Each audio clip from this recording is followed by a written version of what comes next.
¿Puede un teólogo medieval decirnos algo práctico sobre la tristeza, incluso hoy? Santo Tomás nos demuestra que sí, pues en la Suma Teológica escribió las claves para remediar la tristeza o el dolor.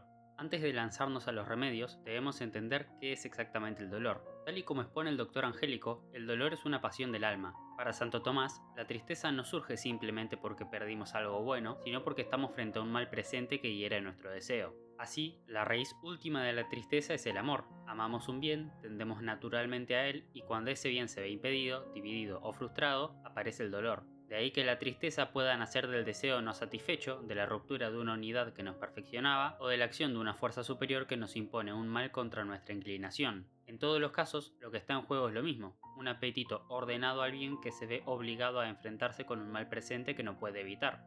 Para entender mejor esto, tenemos que tener claras algunas tesis antropológicas expuestas por el más sabio de los santos y el más santo de los sabios. Tal y como explica Santo Tomás, el hombre es unidad de cuerpo y alma, de tal manera que las pasiones, como la tristeza, no son puramente mentales, pero tampoco meramente biológicas. Precisamente por eso pueden tener causas corporales y remedios corporales sin dejar de ser reales y humanas.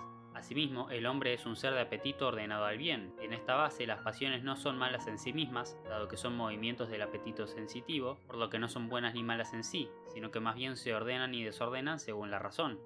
Una vez entendido esto, podemos ver los remedios que propone el doctor común de la Iglesia al dolor, quien sostiene que la tristeza no solo puede entenderse, sino también aliviarse, porque es una pasión que afecta al apetito y como tal, admite remedios proporcionados a la naturaleza humana.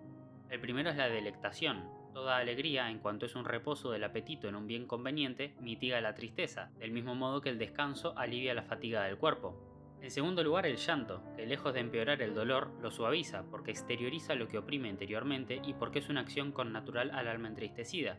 En tercer lugar, la compasión de los amigos, ya que compartir la carga del dolor la hace más llevadera y sobre todo porque saberse amado es en sí mismo algo deleitable. Más profundamente, Santo Tomás señala la contemplación de la verdad como uno de los remedios más altos. El gozo propio del conocimiento, especialmente de las verdades divinas, eleva el alma por encima del mal presente y puede mitigar incluso los dolores más intensos. Finalmente añade remedios muy concretos y corporales, como el sueño y los baños, porque la tristeza altera el equilibrio vital del cuerpo y al restablecerlo producen una delectación natural que también alivia el alma. Antes de avanzar, Santo Tomás hace una aclaración decisiva. No toda tristeza es mala sin más. Considerada en sí misma toda tristeza es un mal, porque inquieta el apetito y le impide reposar en el bien. Pero, supuesto un mal presente, entristecerse puede ser algo bueno e incluso necesario. En efecto, la tristeza manifiesta que la razón juzga rectamente que algo es malo y que la voluntad lo rechaza, y eso ya es un bien moral. Por eso hay tristezas honestas, como el dolor por el pecado, que brota de una razón y una voluntad bien ordenadas, y hay tristezas útiles, porque nos ayudan a huir del mal, a corregirnos y a no apegarnos desordenadamente a los bienes pasajeros. Lo que sí deja claro Santo Tomás es que la tristeza nunca es el mal supremo del hombre. Siempre hay algo peor que dolerse del mal, a saber, no reconocerlo como tal o no rechazarlo. De esta manera, incluso en la tristeza hay todavía una huella de bien, porque presupone amor al bien verdadero. Justamente por eso, la tristeza misma apunta más allá de sí, revela que el corazón humano está hecho para un bien mayor y que ningún mal presente puede satisfacer ni destruir del todo. Y acá llegamos al punto decisivo. Si la tristeza nace cuando un bien se pierde o se frustra, entonces la pregunta ya no es solo cómo aliviarla, sino por qué estamos hechos de tal manera que nada de lo que tenemos acá parece bastar del todo. Porque incluso cuando conseguimos bienes reales, legítimos y buenos, seguimos siendo vulnerables al dolor, a la pérdida y a la insatisfacción. Para Santo Tomás de Aquino, esto no es un defecto de la condición humana, sino una pista.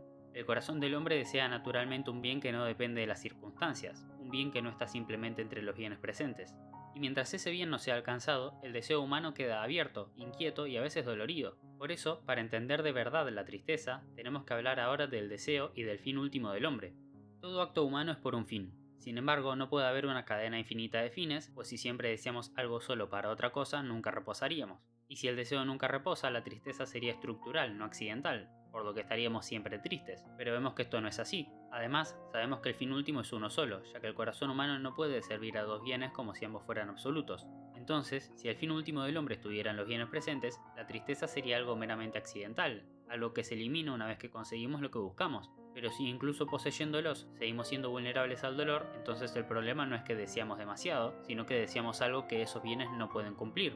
Y lo cierto es que vemos que intentar llenar ese hueco con las cosas terrenales no funciona. Santo Tomás revisa uno por uno los candidatos habituales a la felicidad. Ni las riquezas, ni los honores, ni la fama, ni el poder, ni los bienes del cuerpo, ni el placer, ni los bienes del alma y ninguno de los bienes creados funciona para sentirnos satisfechos con respecto a este último fin del hombre.